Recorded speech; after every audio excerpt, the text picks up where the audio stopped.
Chatty house. We ballin', boy. We going up at the Chatty house. We talk about it all, bring the family out. Sub to the channel, hit the likes now. And we only going up when the lights down. Yeah, we just getting started. Ain't no party like a Chatty house party. We just getting started. Ain't no party like a Chatty house party.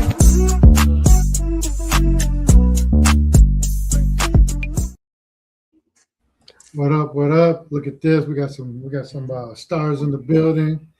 We all know, Dr. David, he had some family stuff go on, and we all know Katrina's still taking care of her mom, so we send our love and well wishes. Hopefully it gets better.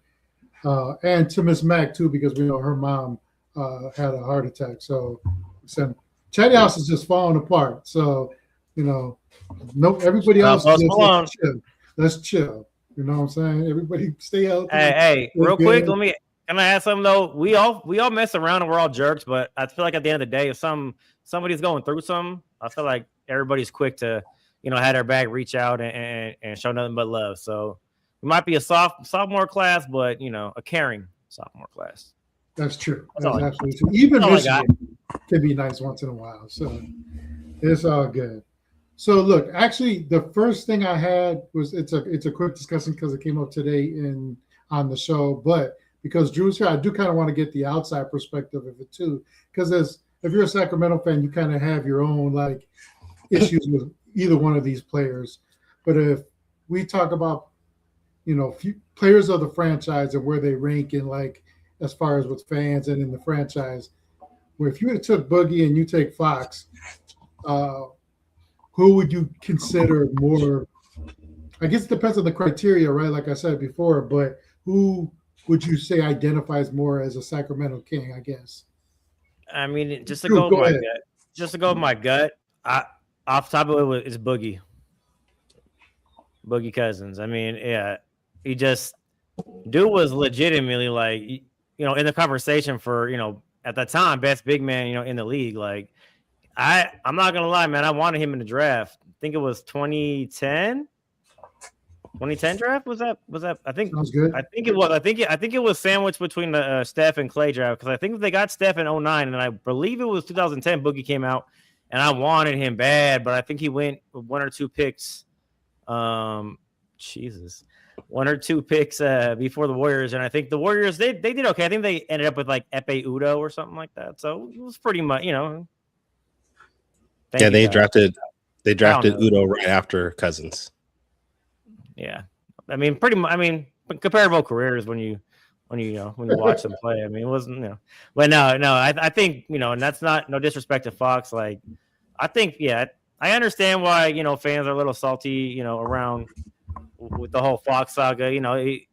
We all get attached to our teams, right? And fan is short for fanatic, so I get it. But I'm not gonna lie, man.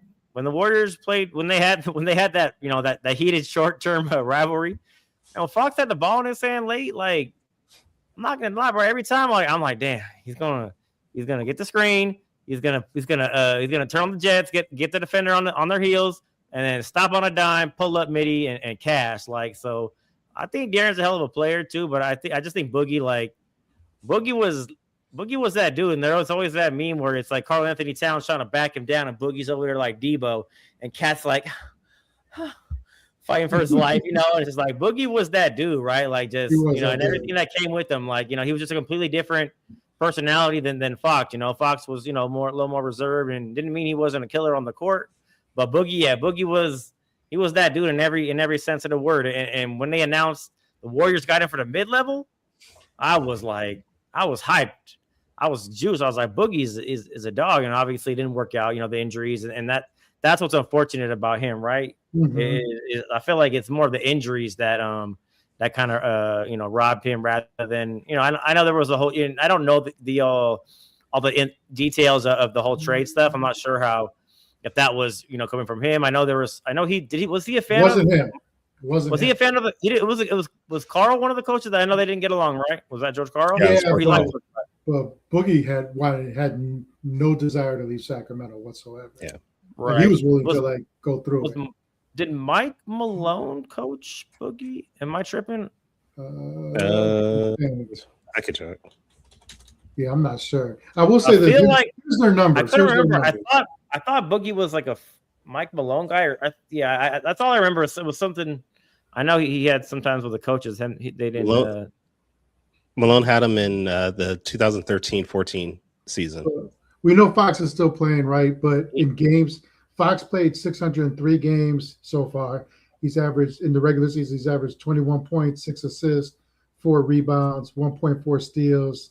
He shot 47% from the field and 33% from the 3-point. Cousins played not that many more, 654 games for his career, averaged 19.6 points, 10.2 rebounds, 3 assists, 46% from the field, and 33%. Actually, they identical, 33.1% from the 3-point line. So, and let's say when Boogie was like a revolutionary big man, really. Yeah, like he 100%. I agree. He could dribble the ball. He could do all. Yeah. No. And he was fast. That's exactly what I was thinking. He was like, I would not ahead of his time, but he was one of the, like you said, the evolution of the big man who could stretch the floor and handle the ball a little bit, right? And so I love Boogie, as a Warrior fan. Like, to me, how could you not?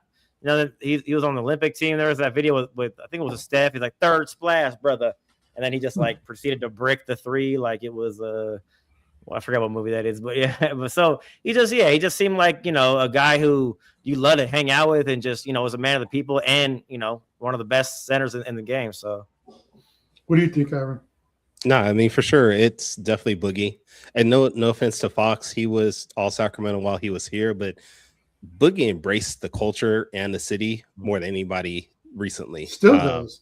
Yeah, still does to this day. Still does a lot of work and he did it a couple of years ago. He was still paying for funerals and all kinds of stuff. Go ahead, sorry. And you could tell that Boogie loved being in the city more than anything. Like when you saw Fox loved being a Sacramento King, but Boogie loved being part of Sacramento. And I think that's the biggest difference. What's up, Coach Molly? If anybody's into volleyball, Coach Molly has a volleyball camp going on for Folsom right now, so go check her out.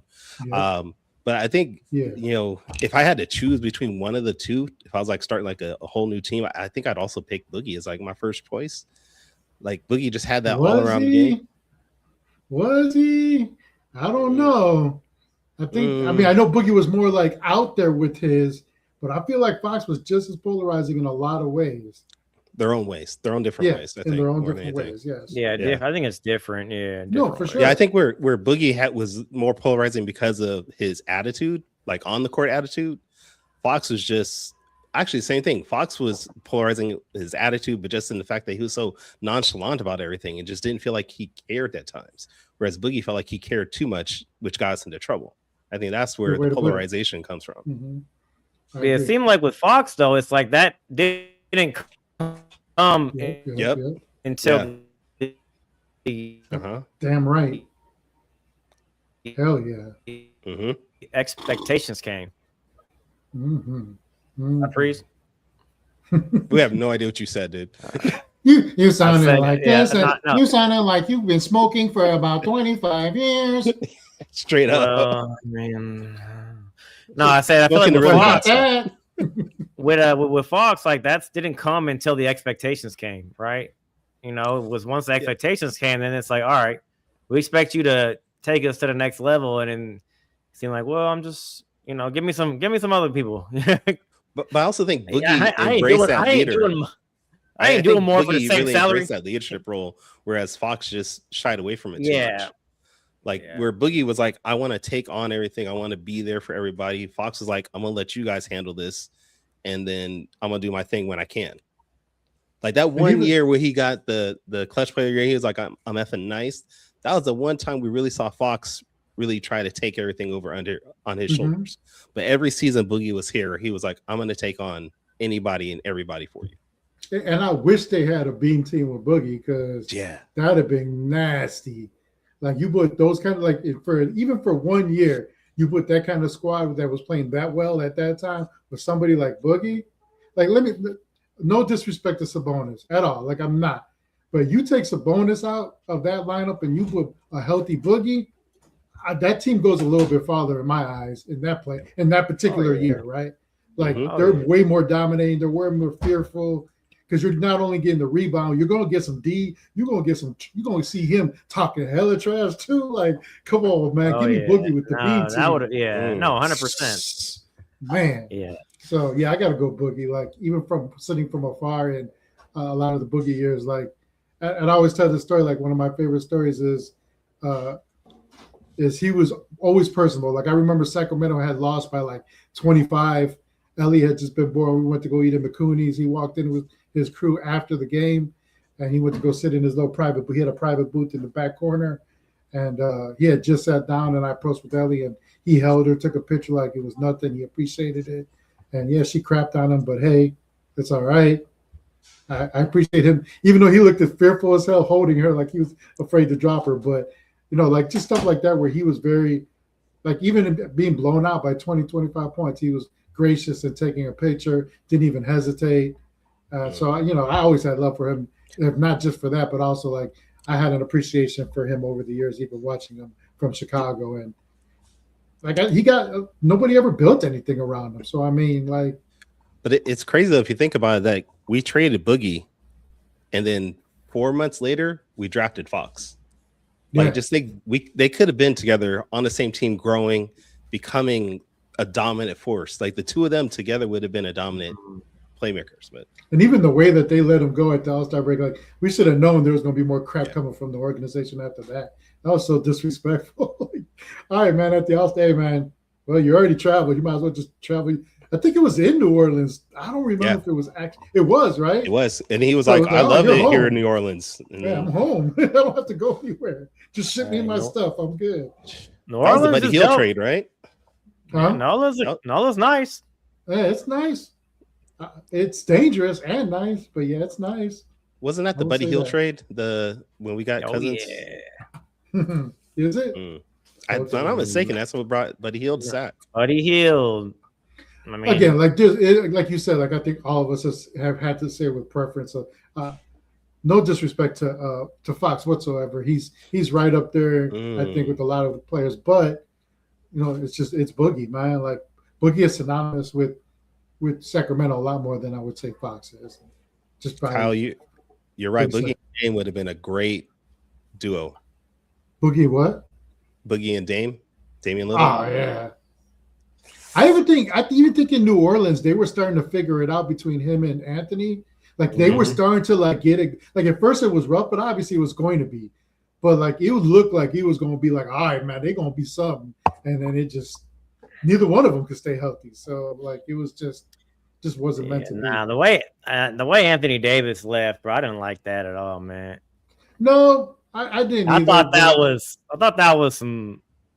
I thought that was some sucker shit, dude. The way he basically like begged his way and forced his way out to go to LA, and then to wear that dumbass shirt. I love the shirt. That's all, folks. On his last game, bro. Get out of trolling. here, bro. I'm all for trolling. That's some sucker shit. I also look at it like we always only see stuff from the media standpoint. Like we don't know what discussions were going on behind doors, if they were being disrespectful. Like I don't know. Like I don't think people get to that point unless somebody pushes them to that point sometimes.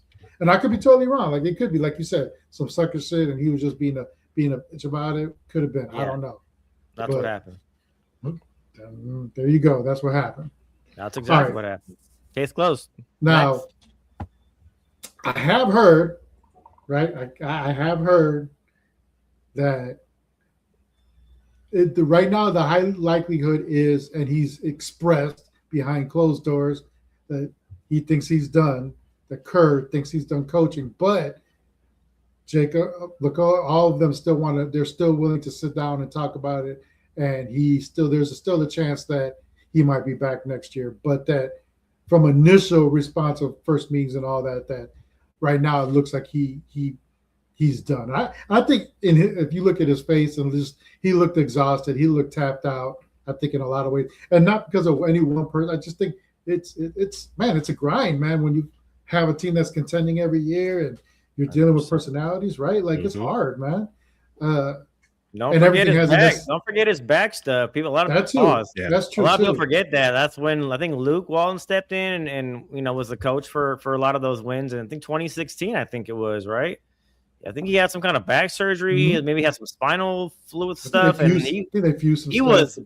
he was like really uncomfortable, like couldn't sit down. So that I feel like that's something that a lot of people kind of overlook, and on top of, like you said, just all his playing days in the NBA, and and the grind of having to be and the whole KD saga, into the Jordan Poole, KD stuff, right, and then into the whole. Are they, the Jimmy? So it's 100%. Takes his toll, man. Takes his toll. And like you said, like Phil Jackson was the same way with his back. He had to have a specialized. By the end of it, he was big ass chair he had, dude. Big chair, Santa Claus, the Santa Claus chair. And he's like 6'7", like he's like 6'6", 6'7". So like it was even like So yeah. From what I've heard from a couple private conversations, he's trying to tap out, but he's still willing to sit down and like think about it a little bit more and have more discussions with ownership. So I feel like for him, man, it's like do you, bro. Whatever it is, do what's best for you and your family. They're gonna be fine. But I asked the question again, and Kyrie, you weren't here for it, so I'd like to hear your answer too. Is if he does, let's just say he's gone, do you think that they go just next man up on that particular assistant coach wise? Do they go outside? Because the word is also they want to get a little bit more analytical, which isn't what Steve Kerr is, his forte necessarily. So, or do you think they just revamp the whole thing? I mean, I don't know, because I'm not tuned in like Drew is. But I would think, how long has their coaching staff been together, Drew? Like, are they pretty stable for the past few years? Well, the thing about them is they get a lot of coaches poached. Yeah. You know what I mean? Like, Luke Walton, Alvin Gentry, they had Kenny Atkinson over their head coaching job. I'm not sure. I know they've had Willie Green there. So I know like a lot of their guys, but I feel like they do a good job of, continuing to bring in, good, even when Kerr was his first year, right? Like I think he had, I think Gentry next to him. I don't know if he had Walton, but he's always, been good about, and he's obviously, I think he's stubborn, in his ways, but I feel like. Yeah. That's exactly what I was thinking too. Yeah, I would say Drew's right on the money with that one. All right. So I'm going to say, it depends on the direction they're going to go, wouldn't you think? Like if they're thinking they're going to continue this legacy of the Warriors, you got to go next man up. You got to bring in, because I know they have don't they have like Jerry Stackhouse and Terry? Yeah, Stotts? Terry Stotts. Okay, that's like their offensive and defensive coordinators de facto. Okay. I think it's just whichever ones. I don't know who. I'm sure all of them have their own ideas if they were a head coach. I think, like I said, it's whoever's. Because again, from what I've heard, and Drew said it, and I've heard it from somebody too, is that they're just ready to go full on analytical, coming from the analytical standpoint, using it a lot. I don't know if that's the right word. From what I heard is they want to go in maybe a little bit of a new. Maybe semantics, new direction. Maybe someone a little bit younger with some new concepts. The NBA is always, Kerr was ahead of the time in 2014, but now everybody's, everyone's doing that. Everyone's onto they don't play man-to-man defense. They're switching. When you used to set those screens, it was unguardable, but teams are switching. They're onto that. They're putting more athletes on the court.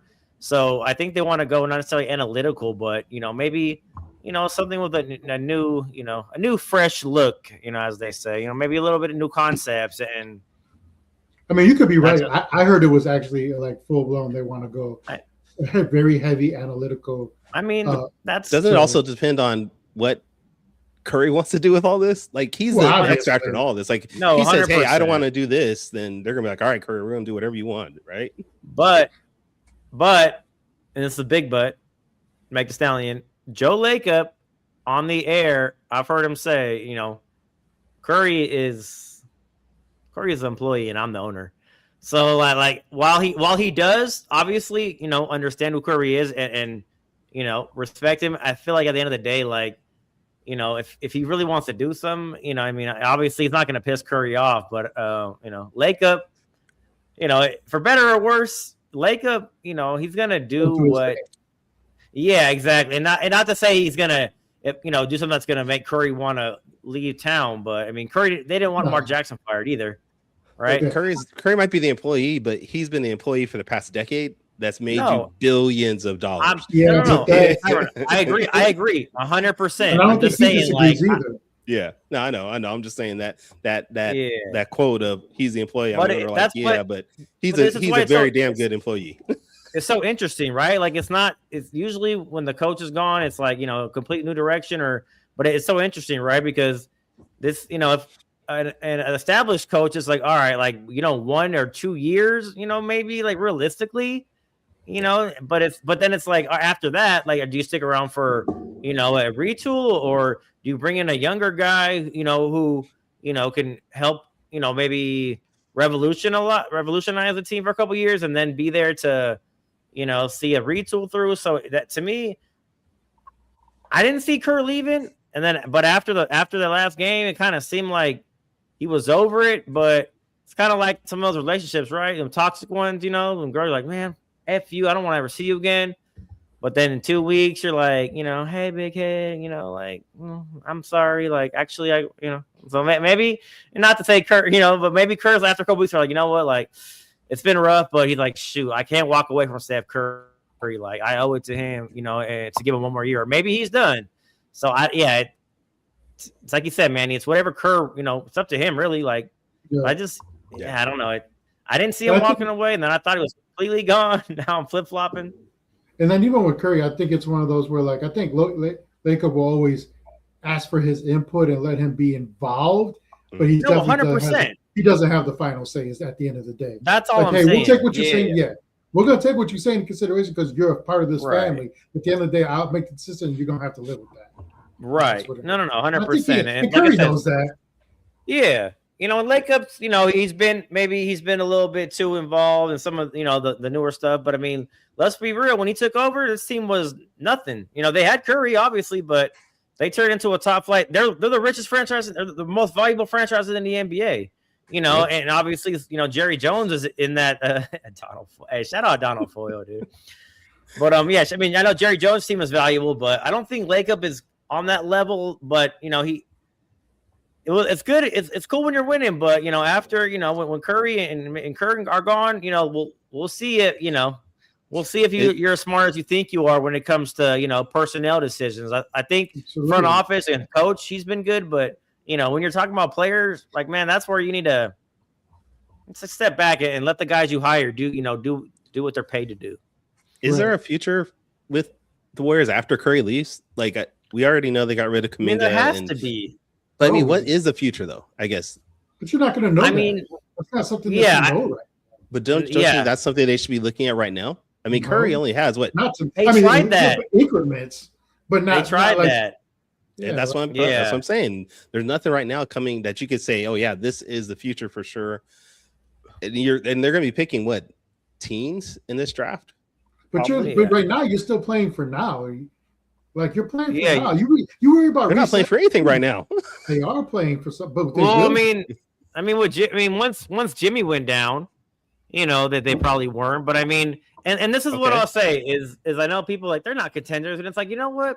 Probably, maybe not, but in all reality, with Steph Curry and Jimmy Butler and Draymond, like, no matter what, if they get to the playoffs, like, you can say, you know, they're always gonna have the mentality of like, hey, we ain't done until you beat us 4 out of 7. So, you know, can they win a series or two?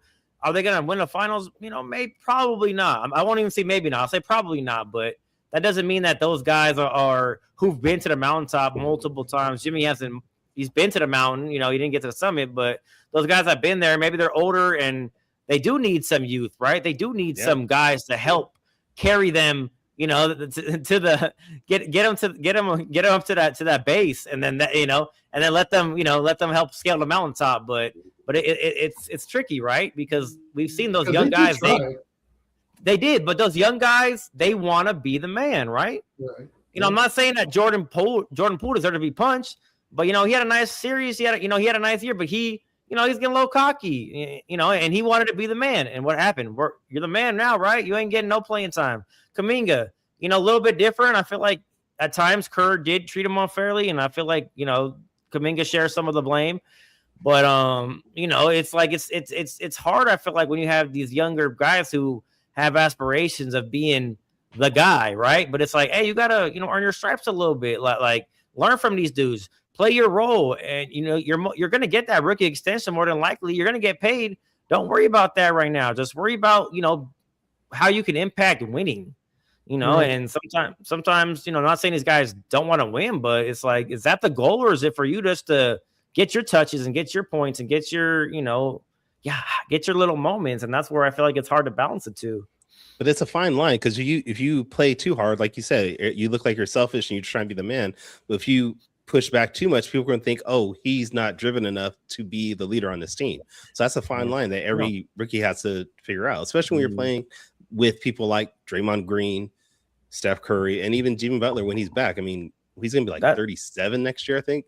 So I mean, he's still going to have that gravitas. So it's a unique system too. It's not just like a pick and roll kind of thing. It's a pace and space. It's screen. It's more of just screening and moving and cutting and looking for that mismatch, identifying, seeing the pass before the pass and making the right play. And a lot of times if rookies don't have that polished, high developed IQ, and that's the game. It's not dribble and isolation. Yeah, exactly. I mean, and what happens? 2 or 3 guys are going to get on him, and what happens? You're going to get a dunk or a layup. And so, but yeah, it is. It's not your everyday, just pick and roll, screen and isolation kind of offense. It's a little bit more based on IQ, so it doesn't fit everybody, and that's what makes it even harder, right? Yep. And again, it still goes back to first domino is Kerr, and then they decide from there where to go from there. So we'll see what happens. I have a feeling they'll know before the draft hits on what Kerr is going to do. I think it'll even be within the next week or so, and then we'll just see, because I think that affects what they draft, how they draft, because you got to look at what system you're running, all that. Yeah. So we'll see. Well, I don't know. That's interesting, because depending on where they land in the draft, like, do they look to make a trade? And that's why the whole Kerr stuff is so interesting. It's like, I feel like he's not going to keep him hanging, but it's like, I don't think it alters it drastically, because no matter if Kerr's there or not, they're still going for a title with Curry next year, right? But I've even heard that, like, Al Horford said, if Kerr comes back, I'm in. Not that he said he's out if he doesn't, but for as much shit as Kerr takes, like, I think there's a lot of guys on the team, veterans, who respect him and love playing for him. No matter how he comes off. Sure. So that'll I think there, but yeah, you're right. That's the first domino, and then whatever happens after that, we'll based on that decision. Al Horford, the 50-year-old, something is the key to everything. No, but he can play a little bit though. Still, he still got some spurts. He got it. He doesn't have what he. I'm not saying he's not jumping out the gym anytime soon, but.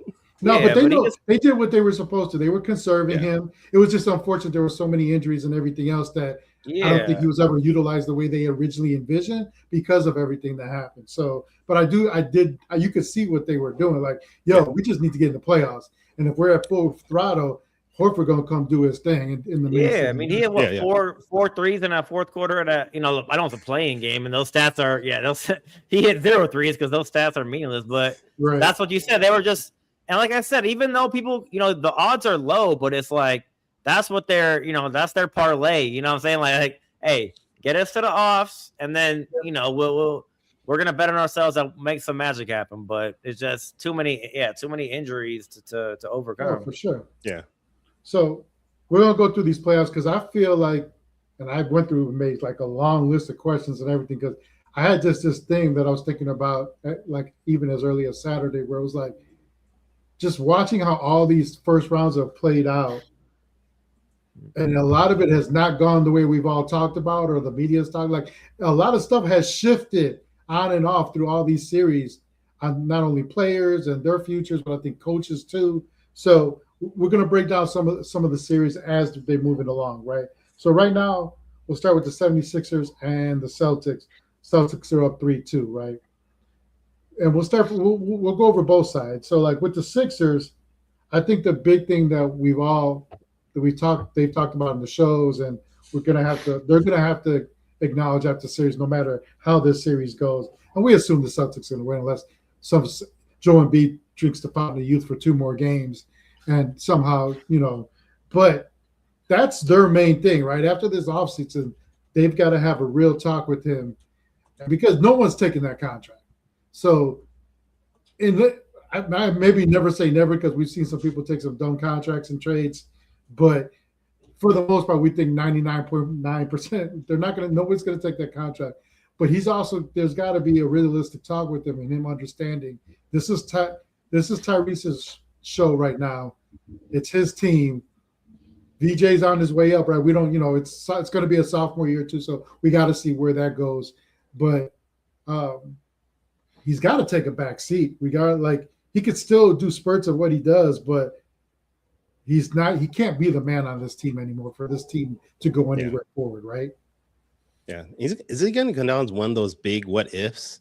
Like with the amount of injuries he had, just what Philadelphia could have been with everything he had, that talent he had.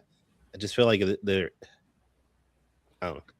It is, but I also feel like from day one of the draft, they talked about this. Yeah. Like literally from day one before he got paid, because he was already going to be out for the first year.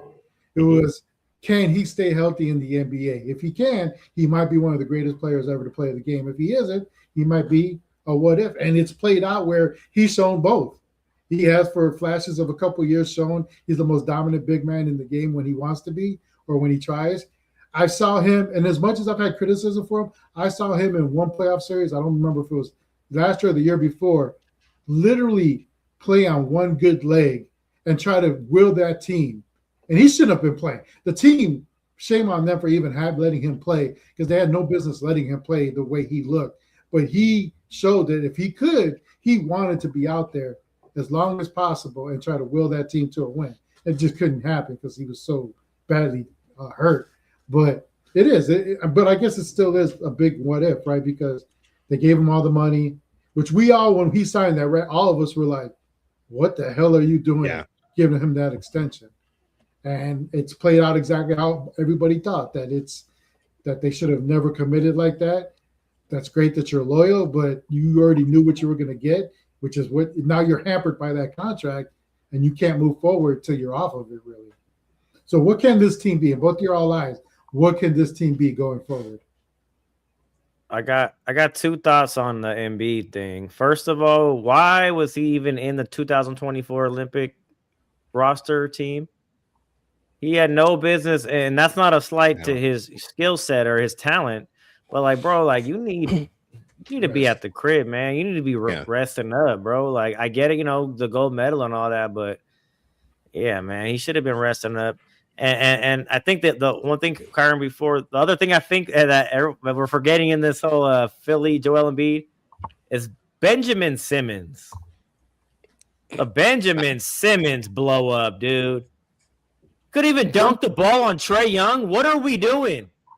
Dunk the ball on Trae Young. If you do that, you're in the Eastern Conference. What are we doing, Ben Simmons? That's all I got.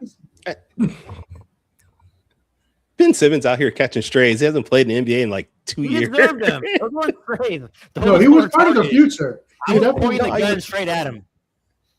But he hasn't even been a 76er in like 4 years. Yeah, but he's part of the whole, because it was supposed to be him and Embiid.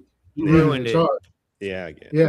So like you definitely, whatever happened mentally, whatever it was, and it definitely started the downfall. And some of that, right? This is semantics, but some of it is also like with him doing what he did. Now it's just Embiid having to play harder, play more minutes, be more of the focal point, and then he starts breaking down quicker, right? So like all of it, there are domino effects to that for sure. But I get it. At this point, what do you do? Because Maxey has to be your focal point, right? Like he has to be. And I've even seen him in these games kind of defer, and like I need him to stop doing that. But also it's the organization and the coach's job to tell him that, instead of like feeding Embiid the way they have. But I mean, well, who else are you going to give it to outside of Maxey? I mean, you can't really rely on Paul George right now. He's just... I disagree with that though, because I feel like he has actually played within himself, and he does a lot of he's almost damn near a triple-double machine now. It might not be the Paul George of scoring 28 points a game, but you'll see games of like 15, 6, and 7, 18, 5, and 9. Like he does all the little things now, and he plays within himself. Yeah, he has spurts where I do see him try to be the old Paul George at times, but I also think he tries to do that sometimes because there's nobody else on the team other than Maxey and VJ, and VJ's still like as good as much of a revelation VJ's been in the season. He's still a rookie, right? He's still a rookie. So like Paul is just trying to be a good veteran, I think, in a lot of ways. And he's doing everything he can to will that team, just like Embiid is, just like Maxey is. But I don't think there's just enough there for them to build upon. No, I think that roster just really needs to be retooled in some way if they want to be actual contenders in the East. Because especially with Boston looks like it could be a strong contender for a few more years, unless maybe like the Pacers step up again when Halliburton comes back. But there's nothing on the 76ers that shows that they're going to be a contending team anytime soon. And part of that is they won't be able to do anything until Embiid's contract is off the book. As far as like you can make little moves here and there, but like as far as like making any major shifts, you're just hoping that Maxey takes another step, VJ takes another step. Paul can be that third option. Like I do think he can be the third or fourth and thrive in that. And it probably even like prolongs his career because you don't need him to be like the man. But it's still I think the biggest thing for them in the office is just sitting down with Embiid and saying, what do you want to do? Because if your point is to be here, like if you're going to have to be here, we understand, we love you. You've done so much for this organization. But at this point, you're the fourth option, bro. Yeah. Like you're the fourth option. He's getting paid $60 million. He's getting paid $60 million a year the next 3 years. You can't say you're the fourth option getting paid $60 million a year. I know you can, but I mean that logistically, that's just stupid. You know what I mean? But I also said it like I said this when Soriano was with the Cubs. There was a point where he was the highest paid player on that team, but he was so awful. And it's like, look, man, at some point either buy it out and eat the money because you're going to be paying it anyway. So whether you pay it off a period of time or whether you're just eating it, either way, find a common ground to eat this money, or you go to him that next season and say, hey, look, bro, you make this money. That's fine. But you're going to be doing it from this position, either as a DH, as sitting on the bench, but you are no longer in the long-term plans of this organization. So you decide what you want. You want the buyout, or you want to sit at the end of the bench, or be you're just not going to be the man anymore. And those are hard discussions. I get it, both with unions and players, especially this is the players' league now. They control everything, but I just think in this situation, especially if you want Maxey to grow, if you want VJ to grow, if you want them to like really get everything out of them that you're trying to get out of them, you have no choice but to approach Embiid and see what he wants to do. And maybe it becomes disgruntled, and that makes it easier for you to either buy him out or whatever it takes. But you got to make that decision for the sake of the organization. I get it. It's just there's just the other side, right? And the team just doesn't have a lot of options outside of it. Sorry. What happened? I was just saying the team just doesn't have a lot of options with him. Yeah. I lost you. So go ahead and talk, Kyron. All right. I'm just saying that the team doesn't have a lot of options on what to do with Embiid. You can't trade him because his contract is too crazy, and he's going to be 33 years old, I think, next year. No one's going to trade for a 33-year-old Embiid. Right. Are you going to stretch provision him? I don't even know if you can. That's what I'm saying. If he's on the squad, you just got to have that discussion, and wherever it goes, it goes. Yeah. But you have to, for the sake of your younger players, and if you really want them to blossom into whatever you think they're going to be, that's just something that you have to, because you put yourself in that position. Period. Yeah. On the other side, and because you started talking about it, Kyron, but I think we do see some cracks in Boston's armor to an extent, right? They're definitely their benches than what it used to be. Yeah. Derek White has fallen so far down the cliff with his shot. Everyone's waiting for him to find it back. He hasn't been able to, and I think that's probably the biggest struggle for for them because he's been such a huge cog for that team. But like I said, I think we do think as long as it's mostly intact, Boston, especially in the East, is definitely a title contender for the next couple of years. Yeah. But do we still think with the way that Philly's kind of stayed in this series, are they still who we think is coming out of the East at this point? Every series is a new series, though. You know what I'm saying? So that's well, and that's the difference between playoffs and regular season, right? It's like in a 7-game series, if you can get a couple Paul George games and a couple Embiid games, and you got that's where it's like you don't need those guys to produce for 50, 60 games, right? Like that's why and not saying that he's that they're going to be able to replicate this for the rest of the series, but these are where some of those veterans, who've been there before, like. For a couple of 2-3 games, yeah, they can take over, right? Like they can take over and be a little bit like their old selves. So, I think you have no choice but to really bet on George and Embiid because of the contract situations. I don't think a buyout or anything like that is even financially on the table. I think you got to come at it from a different angle. Like these guys got egos, right? Not to say, hey, need you guys to take a step back. I would be like, hey, approach it from a different angle. Like, hey, it's a long season, right? We have more, we have higher, aspirations than just, finishing in the playoffs. You want to win it all.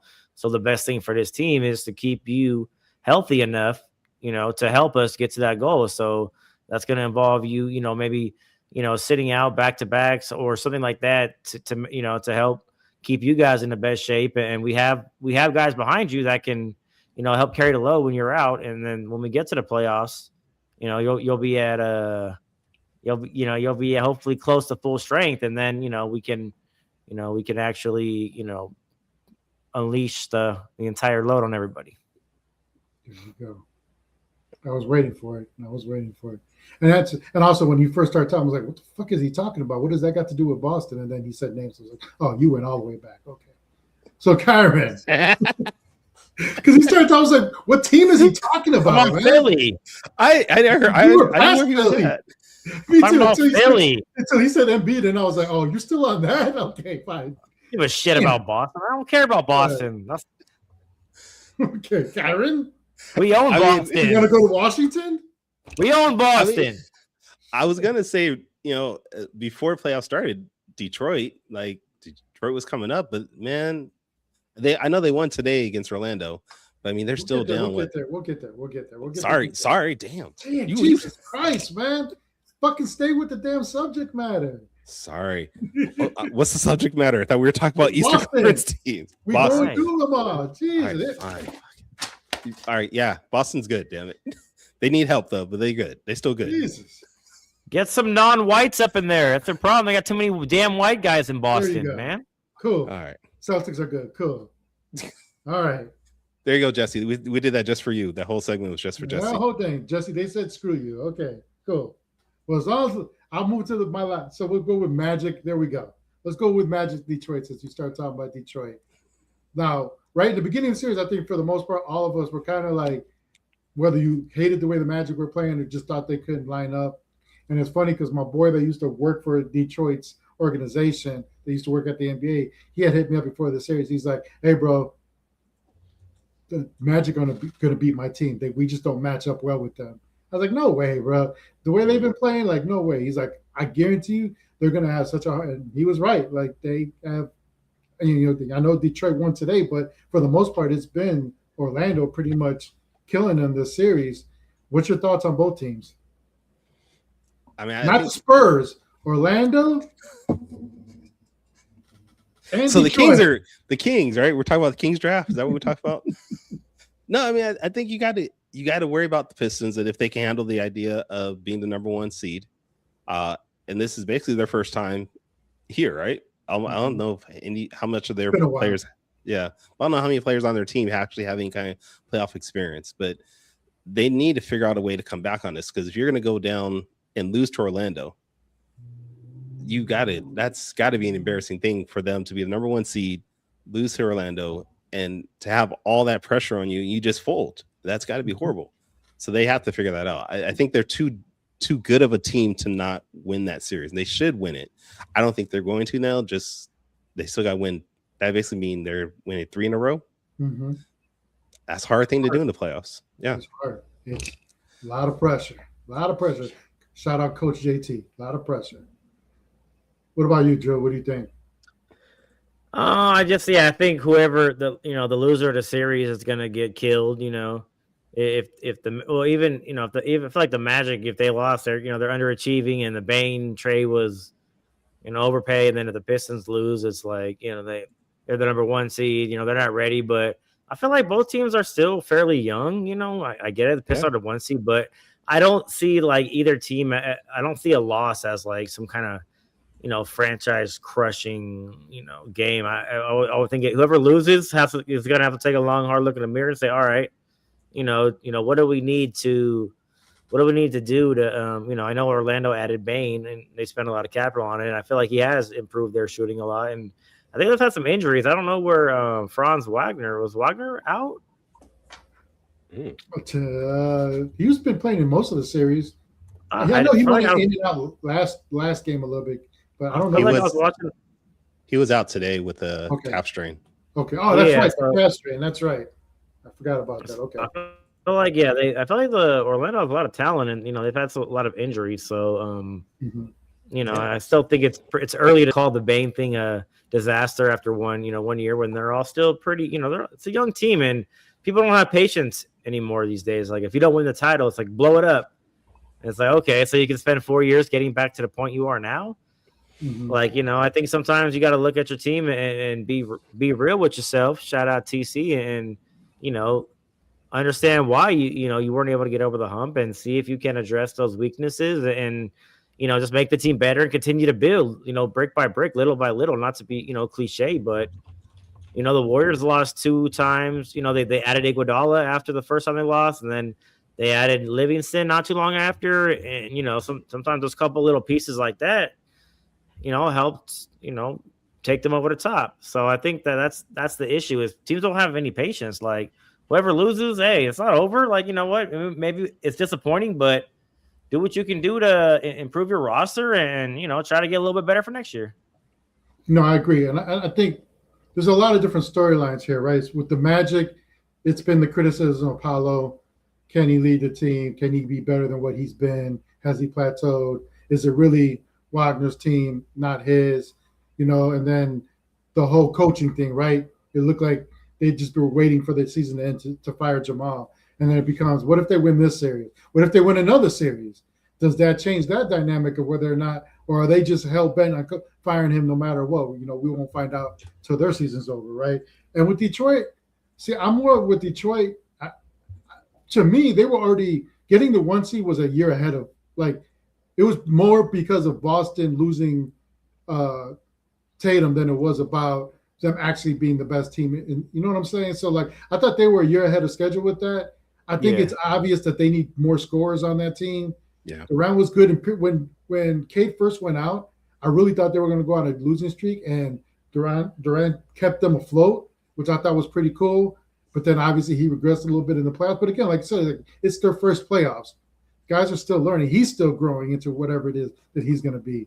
You got guys like Tobias, who's kind of long in the tooth, right? He gives you a little bit spurts here and there, but he's kind of like their Horford, right? Like he's been around for a while. So like, I think with them, I wouldn't even criticize them that much.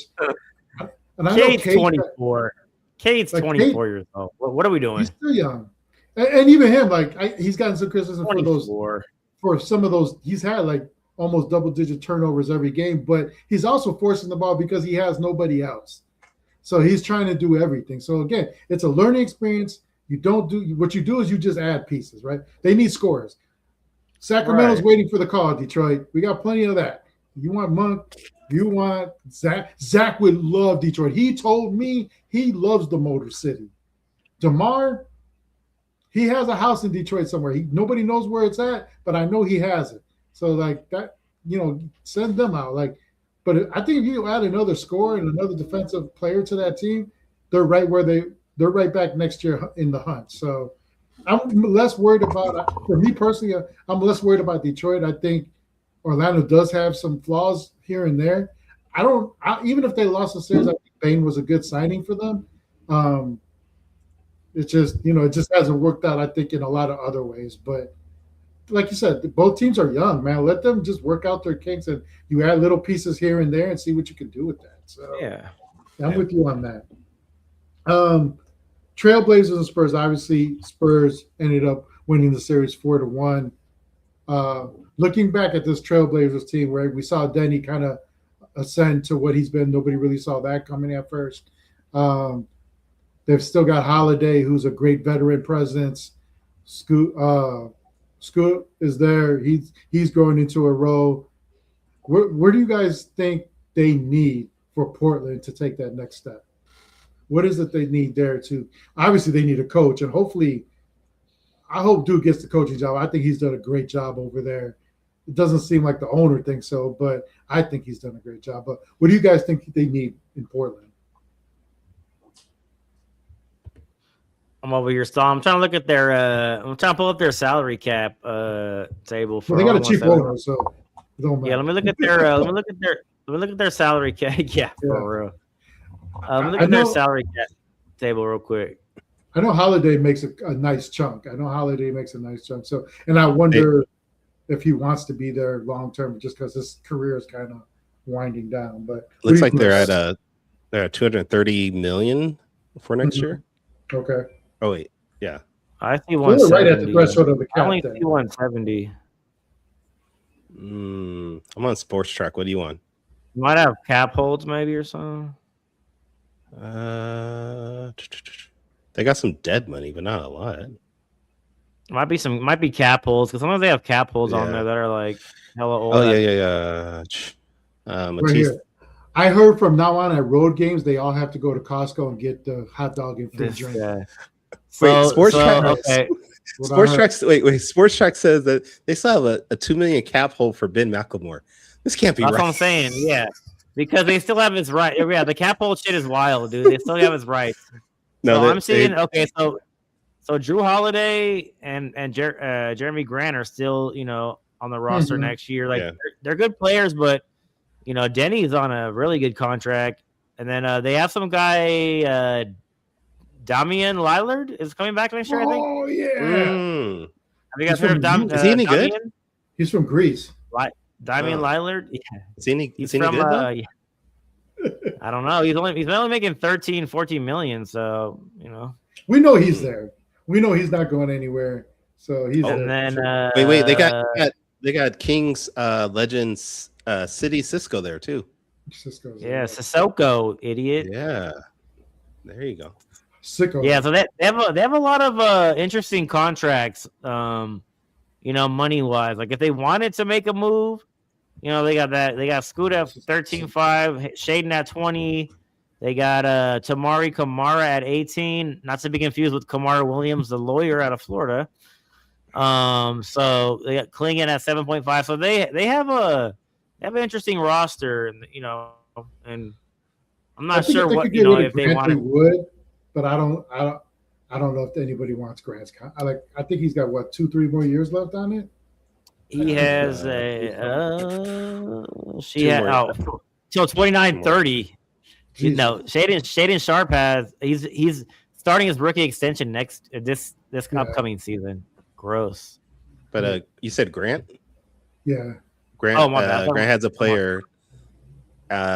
He's got 1 year left, and he has a player option after that. Okay, so which means that's at 34 million next year and 36 million after that. That's crazy. He's not turning that out, and that's the one that you'd want to move, right? Like if you're looking at him and Holiday, like you're looking at them as players. Holiday fits more in the veteran role. The things he does, is things that you want your young players to kind of mimic. With Grant, he's a good player. He's just not a great player, and he's making way above what he should be making for his skill set. And I think he's not worn out his welcome, but I think money because of what he makes, he's kind of redundant there. So my biggest question for Portland is Damian Lillard, Scoot Henderson, Drew Holiday. Mm-hmm. Drew Drew can play both positions, but how does that 3-guard? Maybe it turns out great. Maybe they all play, 32 minutes, right? Or was that 96 for the 2-guard spot?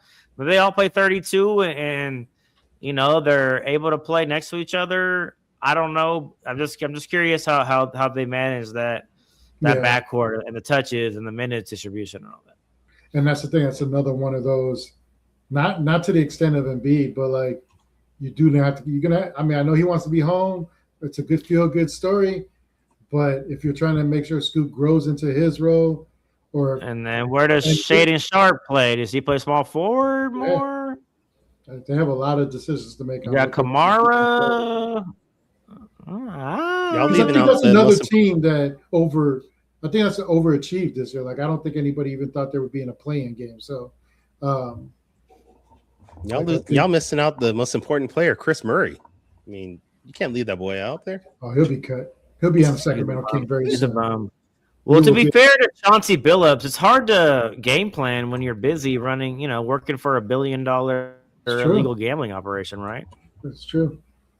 And then we got the Spurs, right? Obviously, they moved on. Are they a title contender to you guys? Yes. I don't know. Yes, they are. No. I got them there. Yes, they are. I think they are. Because there's only one team I can see that can beat them right now. And that's OKC. Like, right now, that's the only team I see.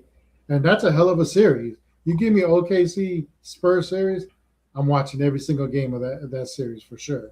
Mm-hmm. Now, do I think they'll beat them? No, I don't. But I think they're contending enough it's going to go 6-7 games no matter what, no matter who wins. So I don't think contender series. You don't think Spurs can beat Oklahoma? No, I don't. They could. How are you going to ask that question? You just said they're not contenders. I was joking. Reverse I thought you were serious. You had a serious face. Card, dude. Gaslighter. Yeah, I was like, okay. Sounds like my wife. God damn it. My bad. But no, I don't think they can beat OKC. I don't. Like, I think OKC's defense is so suffocating. But I don't. But I mean, and I'm still not sure. Like, and here come the Spurs fans. They felt what we felt for years on when it was time for Fox to step up. Like those criticisms. He stepped up all right. So he stepped up like Stephen Brown reaching for the top shelf, baby. Oh, that's a big step. That's a big step. I don't know, man. But I know going forward, like we talked about Boston being in it for years, they're definitely in. If those players continue to grow and they get little pieces here and there, like they're contenders for at least the next. God, as long as Wemby stays healthy, and that's another thing too. Though I'm still not set on that. I'll never be comfortable. Somebody that big, move that fast, and do the things he can do, and say he's not one step away from being out for a year or being injured for 2-3 weeks, or it's kind of the Yao Ming thing where it's it was always that people that big aren't meant to move that fast and break back and forth like that. They're just not. Their bones aren't meant to do that. So hopefully, sure. but if he stays healthy though, yes. Absolutely. It's scary that he's got so much growth still. And he looks like he wants to be that dude, right? Like he can't stand losing. He works on his game endlessly. So it's scary what he can be if he's healthy. What's scary is that he's only 22 years old. That too. When he hits his prime, all of that combined. Like there's nothing, if he's healthy, at the end of the day, he could be the greatest player to ever play the game, possibly. Yeah. So Lakers and Rockets. Obviously, Lakers are leading it. Well, it looks like the Rockets right now are been in control most of this game. So it could be 3-2 at the end of tonight. Right now it's 3-1. I want to start with the Rockets because I already know I'm going to have, with at least one person on this crew, I'm going to have some arguments here. But where did the Rockets go wrong? And where do they go from here if they lose this series? The Rockets stink. The Warriors own the Rockets. They stink. Doesn't matter what they do. They stink, and they'll always be bums. Kyron, go ahead. Okay. Very analytical. Go ahead. Yeah. I mean, I'm just going to say it. I think Houston messed up just signing Kevin Durant in the first place. I think that there was too much surrounding Kevin Durant coming into that team. They had a decent squad last year, right? Mm-hmm. Why not just build from that instead of having to tear everything to bring in Kevin Durant, who is past his prime? He's not somebody past his prime? I think so. At 28 points a game, he's past his prime. Yeah. Way. Okay. Yes. Yeah. Okay. That's a hell of a. I wish every player on my team was past their prime then. You can score points, but can you do other things that the team needs? Can you play defense? Can you rebound? Can you, His prime so was 2016 to 2019. You brought 2016 to 2019. After that, he's won 2 playoff series in 7 years. What do you mean? 7. I mean him, Kevin Durant. It's just him. You know him. Okay. 7 years, 7 teams he's been on probably. 2 playoff series wins. Are you kidding me? Okay. Are you kidding me? Okay. It's just him. I get it. Incredible, dude. For the 1A with Curry, right? The guy who's won 1, 2. Oh, just 2 playoff series since he left. He's the 1A, right? He's better than Curry, though, right? Yeah. All right. Who said he was better than Curry, though? Who said that? A lot of people. Too many people. Oh, now you're Becky Lynch. Everybody said it. Sports Illustrated said it. Doesn't matter. As one Even person said it. People. It doesn't matter who said it. If one person said it, it's too many. Twitter said it. I don't care who said it. It was said. It was said. That's all that matters. But who said it? People. But I didn't say it. I didn't say you did. Maybe you did. Maybe you didn't. I don't have proof. I'm not accusing you. But I will say I'm this. Just saying. Well, I'm not saying that he's beyond. Eddie probably said it. I bet you that. I bet you Eddie said it. Well, that's his boy. So, I mean, he should. You're supposed to stick up. You should hope somebody sticks up for you as much as he sticks up for Durant, because that's your boy. But anyways, can I finish what I was saying? As far as can he still score? Yes. But as far as making a team better, look at what he did in Phoenix. Look at what he did in Brooklyn. Neither of those teams played better with KD. Did nothing. He's right on that. They really did nothing. So that's what I mean by he's past his prime. He's not somebody that you could bring in and really make a contender out of that team anymore. He's just not. So let me ask you a question. And yes, Jess, I am a little bit of a hater, but it's because I feel like at this stage, KD's a little overrated. Okay, so let me ask you this. If you're running the team, right? Because I can tell you this. Houston didn't bring him in. When they brought him in, it wasn't, hey, you came in to be the franchise player. They brought him in specifically to be a scorer and to add to the team that was there last year because they were missing scoring. And then what happened was in the middle of the summer, your number 1 PG tore his ACL. And you did nothing about that. You said, I don't need to do anything. So you made the assumption as an organization to rely on the one player that nobody told you to rely on, because that's not what he came there to be. He came there to be part of the team, not to be a franchise player. You decided not the most important position on your team, the guy one of the reasons Houston was so good is because of the way Fred ran that team and was their general. Sure. You decided not to address that. Cool. You go through the first half of the season, you struggle, you get to the trade deadline. I'm going to double down and still not get anybody for the stretch run and just assume to put everything on the shoulders of someone who's told you, who everyone has told you is not a franchise player. He came here to do one thing.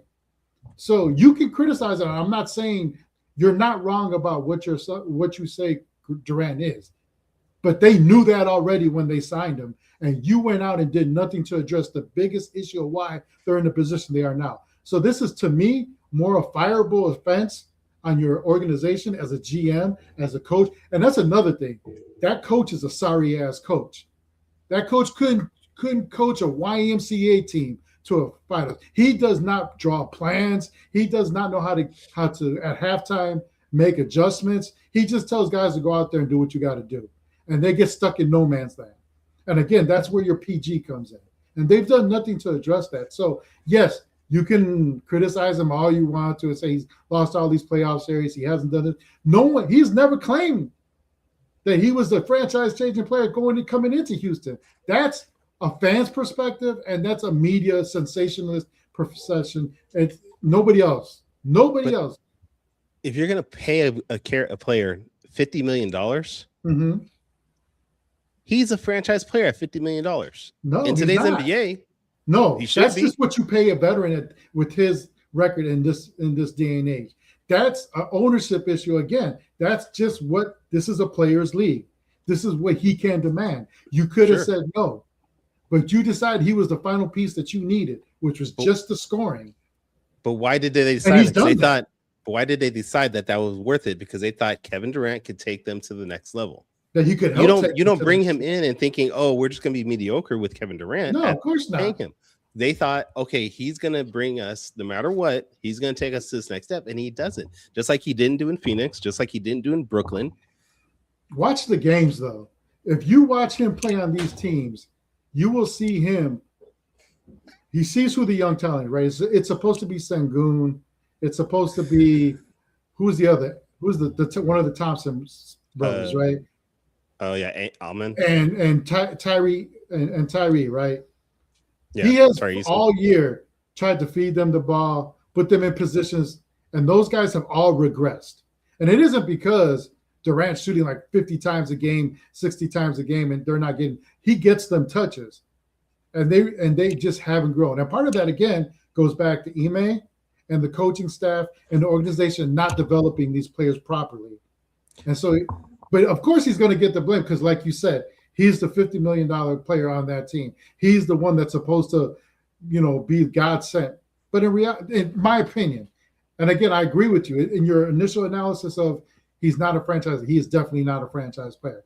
But I think there's just as much blame to go to the organization and the coaching staff as there is on him on why this team has failed so much.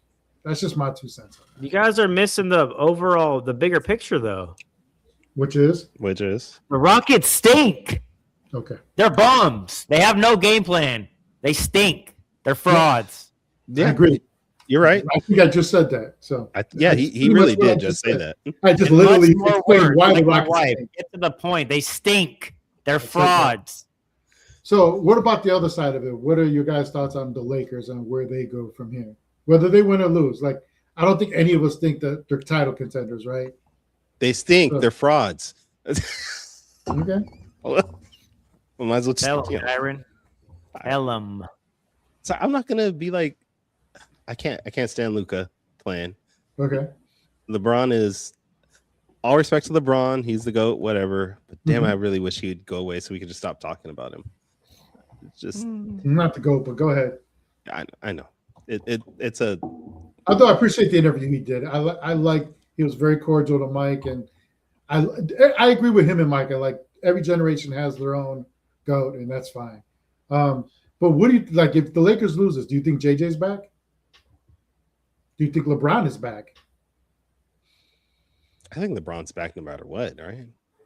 Like who else is gonna? I think he goes back to Cleveland. No. I think he goes back. I think he ends his career in Cleveland. I do not think he ends. I think the Lakers have. I think for me, I think the Lakers are pretty much shown they have no issues with him. You want to stay, all right, I guess, but you don't have to. I don't think they have a red carpet out for him at all to stay in LA. I do think they'll leave it up to him, but I don't think they're like clamoring to get him back. I can see that. No, I can see that. I can see that. What about JJ? Do you think JJ, if they lose this round, do you think that JJ is back? Because I'm not sure how I feel about the job he's done, to be honest. I don't have like either way. Like I haven't watched enough Lakers games to say he's a great coach. He's a good coach. I don't know. But it hasn't worked all the way to what they wanted, though. That's for sure. But what were the expectations on this team in the beginning of the year? I mean, they weren't title contenders. Title or bust. Yeah, I get it. It's LA. I get it. I get it's LA and it's Tyler bust, but that's just outside talk. Inside, were they really thinking that with LeBron at 40 and Luka, were they really thinking they're going to win? I think whether it's unrealistic or not, I think yes. I think they really had to. I think they had delusions of grandeur. Like I think they do. I think that's just how it is in their organization. Period. No matter who's playing, like that's what they expect. I think they thought they were going to be able to do that, and I think they thought for some reason JJ was going to be able to get that out of everybody. And again, I cannot honestly tell you whether he's a good coach or not. I don't know enough about the guy, but I don't think it's worked out fully to what either one of them expected. I think he thought he was going to be better, and I think they thought he was going to be better. So you want to know a little dirty secret about this series? Sure. Whoever wins is getting their ass kicked by Oklahoma City. That's true. Yeah, that's true. Sure. So I don't think it matters. I think it matters. I mean, again, but I also do think like getting bounced in the second round to an eventual champion or losing the first round to another mediocre champion, I think that does change the organization on where they think they go from there a lot of times. Like, all right, we lost to OKC. They were better than us. Sure, fine. We lost to Houston without Durant. Like, that's a lot more of an impact on an organization, I think, than losing to the eventual champ. So, what do you guys think about the Hawks and Knicks series? Right now, Knicks are up 3-2. Kenny's happy. Kenny's happy. That's true. Knicks are gonna find a way to win this series. You know, that's what I find funny about the playoffs is that the overreactions, you know, to losses and stuff like that, and how the media narrative shifts from one day this guy's a bum and the next guy he's him. So that's what a playoff series is, man. Like sometimes you lose games, like. And you know, everybody was saying the Knicks were going to blow out Toronto. It was going to be a sweep, right? That's what everybody said after the first game. Cleveland or Knicks? Oh, you're right.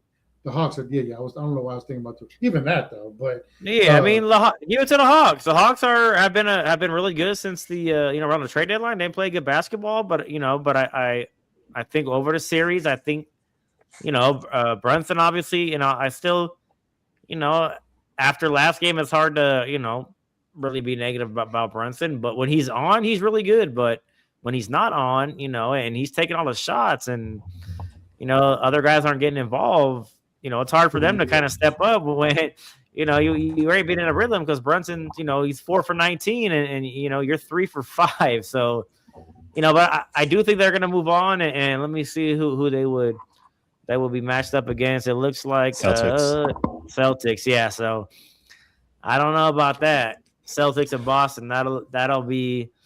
I would. Brown. I mean, I was don't know. Going to ask you that. It's New York. I don't know. I mean, I don't. How far does he have to go to keep his job? Yeah. Conference finals, in my eyes. You got to go at least as far as Tibbs went. Yeah. So he's got to get through the Hawks and then get through the Celtics? Or at worst, because you're playing the Celtics, at worst, you got to take the Celtics to a 7-game series. Like, if you lose in 7, like, all right, man, you played the, defending, like, all right, fine. But if somehow Boston wins 4-1. And bring in who? And then bring in who? Huh? That's and then bring in who? We could have said the same about Tibbs, but look, here we are. Like, it happens. You fired a coach that got you the Eastern Conference Finals to take the next step, and you couldn't even get to the and it's Mike Brown, man. Like, we see the flaws in front of our eyes all the time. So I just don't know. Do they really? I don't even know where their heads were at when they did that. So, you know what I'm saying? So who knows what they do here? Shoot. Let's say they make it. Let's say they take it to the Celtics as 7th game, but they get blown out. Yeah, that's another. It's always about perception of that last game, right? So who knows? I don't know. I can honestly tell you, player wise, I'm not a huge Brunson fan. I do think that he masks a lot of games by his, sure, you got a late game. It reminds me again, like for me, it's Ben Gordon. Like, sure, if you were asked for a couple quarters and then you win the game at the end, like, cool, bro. Like, but you put your team in a positions where they needed your theatrics. You're part of the reason why they needed your theatrics. So, like you said, when he's good, he's great. When he's average, though, he's really average. Yeah, he's a volume scorer at best, right? Yeah. So I don't know. Cat is cat, man. Like, I don't know. They got Bridges. They got OG. I mean, they got Josh Hart. I mean, they got Alvarado. They got But all those guys disappeared too. Yep. That's the problem. All of them. Well, it's hard. guys It's hard to get in a rhythm when one guy is dribbling the air out of the ball, and I'm not blaming him, but especially when it gets to the playoffs and it's a half court game. It's not so much. You're not playing in transition a lot. It's a slower game. You're playing in half court, and I love Brunson, but I feel like, man, move the ball around. You got a lot of athletes and a lot of guys who can ball on the court. And, there's times where you need to take over, but he doesn't make his teammates better, man. Man. Yeah. That's exactly what I was saying, Drew. I just don't think he makes his teammates better, and that's the problem. I think that's the problem, is that when he's great in those dramatics, and that's great. You do need that, but also you need to be able to make other guys stand out too, and you don't do that because you're too busy trying to shoot the ball all the damn time, no matter what. So, I'm sorry. Are we talking about Kevin Durant again? Is that what's happening? No, that's never my man. Never. Don't talk about my man like that. Just saying, it's the exact same thing I said about Kevin Durant. I'm definitely not going to go with the Suns and Thunder because I think Suns overachieved this year to even get in the playoffs. We know what the Thunder is. But the Wolves and Nuggets. That's an interesting one because injuries have really decimated the Wolves. But let me ask you guys, even if the Wolves were healthy and they beat the Nuggets, how far did you really have them going? Realistically, what did you really think they were going to do in this playoffs? I thought they would at least beat the Nuggets.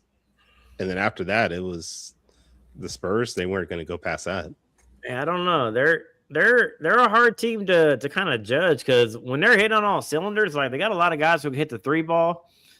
Naz Reid, and DiVincenzo's out now, but McDaniels, they got a lot of guys who can shoot the three.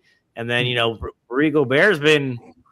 He's been playing at least good on, in defense, and you got Randall can't really shoot, but Randall's the guy who can score inside and slow the game down a little bit. So they just had. I'm assuming, they just got at time. They just seem like an unserious team, and they just throw the ball around, and they don't. They play a little too loose. Pause.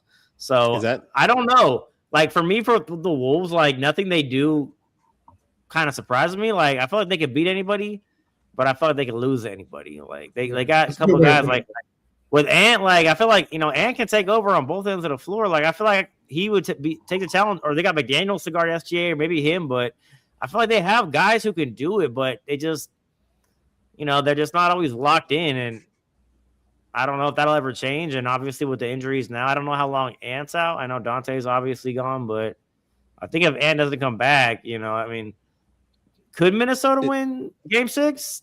Yes, but it's a long shot, I feel like. Drew, do you think that them playing loose is taking too much of Ant's personality?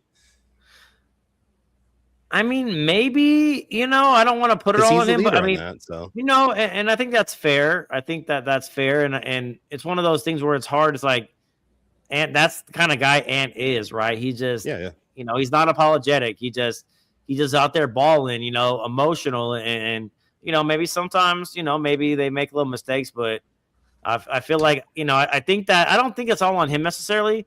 I think it's just, I don't know what it is, but at times they just seem to be sloppy. But when they're locked in, they got a squad. They can do a little bit of everything. They have a versatile roster. They got size. They got guys who can shoot. They got Gobert can defend. They got Randall. They got McDaniels. They got size in the front court. Dante. Oh, like I said, obviously Dante's hurt, but he's a guy who's a good defender and can defend. Conley's 87, but Conley can still defend. Dosunmu, they have a lot of a lot of guys who can come in. Naz Reid, I don't think Naz Reid's a great defender, but he's still a bigger body guy who can shoot the three, and we've seen him kill both of our teams, right? So yeah, they got a lot of pieces, right? They have enough to possibly win a couple games, or win a game. Really, at this point, they need to win a game. But I think the Nuggets are going to find a way to come back, and win the next two games. But yeah, Nuggets and Spurs, that would be a Wemby and Jokic would be a hell of a. We've seen a little bit of preview of it in the regular season, right? But that'd be nice. I'd love to see a 7-game series with Jokic and Wemby. Yeah, I think you said it perfectly. Minnesota's, you're never definitely scared of them, but they're one of those teams like they can win any night and they can lose. You can win by 20 any night and lose by 20 any night. Right, yeah. So I'm a fan of their younger players. I love Ayo, obviously. He was a great addition. I love Terrence Shannon Jr., even though he doesn't get that much tick. I think he could be a good young player sometime down the line. It's just that, but for this series, I just think injuries have just decimated them. And Denver being the veteran team they are, they're probably going to find a way to pull it out. And it's always, if you can pull it out, man, you're probably better off. You know what I'm saying? Pull it out as much as you can. So, and then except the next series, he definitely said that many times. Doesn't mean they did it, but I do think I know for you ain't heard that. I know that. Shoot. But the next series, I thought it would have been interesting too if they were healthy. Minnesota playing just because it's a French big man against another French big man, and they have the Wemby stopper, right? KC predicted it, right? KC predicted it. The Wemby stopper. Shit. I lost you. That's me. Go ahead, Tom. Anyways. What are we talking about here? Back to Philly. We're talking about Philly or Boston, Kyron? I forgot which team. Didn't we already talk about both of them? Oh, my bad. Earth to Manny. Let me check the we were still talking about the Nuggets and Timberwolves and possibly playing the Spurs. No, we're good. Are we back? I think with Raptors and Cavs, we all think Raptors are on borrowed time. I don't know what they do. Yeah, well, they had a chance, but at Ingram, I don't know what happened to Ingram, but I don't either. Without them, they're not. Yeah, so I thought, if Cleveland just took over, in the third and the fourth quarter, but I thought for a second I was like, Toronto may maybe have a little something, but then I saw Ingram was out, and I was like, they need him for sure. And I don't even know, like, if at the end of the day, if the season ended today for them, I'd still be like, I don't know what you're doing.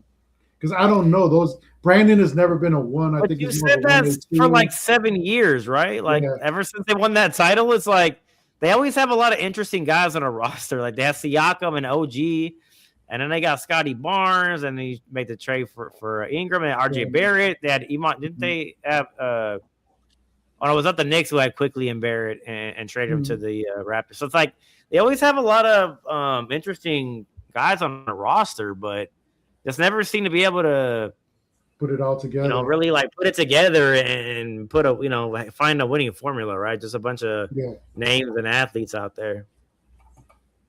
So I was going to go. Man, we talked a lot about that, but I wanted to show this, right? Because this is the NBA lottery, the whole new process, right? Where basically it shows us as what they look like now and what they would look like a year from now, where the worst record has right now a 14% chance of winning.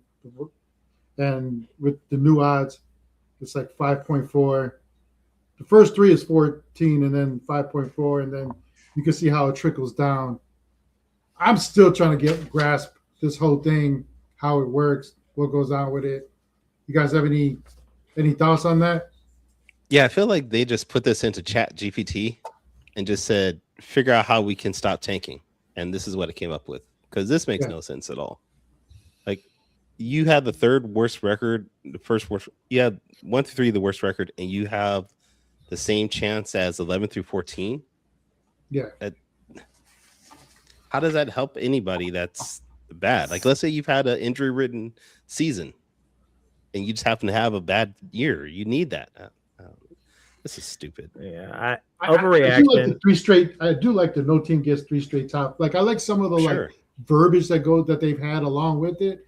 I just don't know about this. Okay, so the Spurs got 3 top 5s, but everybody else in the NBA, go to hell. Go F yourself. You can't do that. That's come on, man. That's what I don't like. Is like what are we like? I don't know, bro. They're just, to me, they're just creating more problems. Like you're overthinking this. It was one of those drafts where there's a lot of guys in it, at the top. Pause.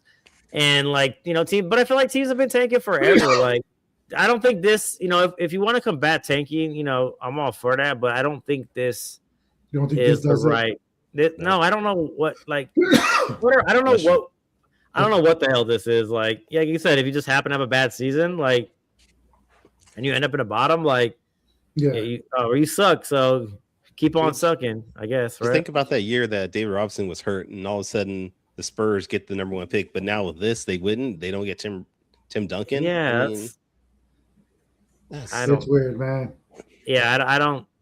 And they definitely tanked that year once they knew, you know, Duncan was gone or Robinson was like out for there. It was like basically like, all right, man, let's just be the worst we can be and see what happens. But it's just like, to me, it's a strategy. Like, it's like, all right, well, we're gonna compete like hell and be like, you know, the 9th seed for what? It's like, you know, let's just shut our big guys down, you know, or you know, and let the youth get some minutes and look forward to the future. Like, 1 step forward and 2 step, you know, or 1 step back, 2 steps forward. Like, this isn't unique to just sports or life. Like, sometimes, hey, you gotta take a little step back and lay low for a minute, and then, you know, because, you know, the next year you got, you know, you got some in the wings or whatever. So yeah, I don't know. I just think and it took, how long did this take? Was this one night in the casino? The guys were on a bender and just like had their laptops out at the blackjack table and were like, hey, this would be crazy, huh? And just like to me, this would be something that should be developed over time. Like, there should be some studies done on the actual, you know, on how often this is actually happening. Like, instead of just creating some like knee jerk thing that it seemed like they created, you know, overnight, in a drunken hotel room or something like that. And all this is just because they're losing money. They feel like that's it. It's always get around money, right? And them worrying also about losing money future-wise with people going to games because, and I think that for me is where like it hurts, right? Like, and that sucks is where like if you want to see. Again, tickets are so expensive nowadays to go to a game if you have especially if you have a decent team. Like, so if you want to see your favorite players or somebody's in town, like, even if it's like, let's say it's LeBron, like, and you buy that ticket because you're going to have to get it ahead of time unless you want to pay full price, right, later on or more, and then find out that they're sitting out that game or whatever. Like, that sucks because you literally bought the ticket to watch a particular player play, and now you can't see them play. So, and I don't know. I don't think there's ever going to be a quote unquote surefire way to ever resolve all this. I just don't know what this does. Like, I am interested to see it next year just because I want to see chaos. So I'm hoping it's just so bizarre and so crazy that it causes an outrage, so I can just sit back and laugh. So. It's gonna be like the play-in tournament, right? That was cool, and now it's like teams weren't even trying to get in there. The in-season tournament, that was cool. The courts were dope, and now everyone's like, like, you know, like it might be, you know, maybe it creates some chaos for a year, but then after that, they're like, all right, this team's got screwed 2 years in a row because they just weren't a good team, and you know they were finished third, and now they're picking 11th both times. Yeah. Okay. So no, I still need to read through some of it because I still was looking at them and be like, what the fuck is this, man? Yeah, it's just bizarre. So, like I said, some of the verbiage in there, like with the you can't get 3 number ones in a row, like I get that, top picks, like, but some of the other stuff is just like it doesn't, like you said, it doesn't make any sense. But we don't even know if they're gonna, like, it still has to be voted in, so we'll find out whether or not it does. I'm assuming it will be at least. I'm sure if they put this out, in the atmosphere, I feel like they already kind of. And they know, they know what's going to happen, in my opinion. Yeah, for sure. So we'll see. Man, we're already almost an hour and a half. We could do it next week, though. I think we'll talk a little bit. We'll go through the draft a little bit more, the NFL draft, and kind of curious to see what everybody thinks about what their teams did. And obviously, you don't know today whether those picks are going to work, but you know about the positions you were hoping. I got draft grades for all 32 teams. There you go. I like that. I'm gonna hold you to that. So hold me, please. Okay. On that note, we are definitely going to get out of here. Kyron, always a pleasure, bro. You're always welcome anytime. I appreciate you helping out. Glad I could be a part of it. Always. So we'll catch y'all next week. Thanks, Drew, for coming on too. Yeah. Drew, thank you for being on, dude. Thanks, I appreciate you, Kyron. You're a hell of a guy, I miss man. talking to you. I miss talking to you, Thank Drew. you, bro. That makes two of us, man. Yeah, at least somebody Drew, does. you know what? I will tell you one thing, Drew. Chatty House. We ballin', boy. We going up at the Chatty House. We talk about it all, bring the family out. Sub to the channel, hit the lights now. And we only going up when the lights down. Yeah, we just getting started. Ain't no party like a Chatty House party. We just getting started. Ain't no party.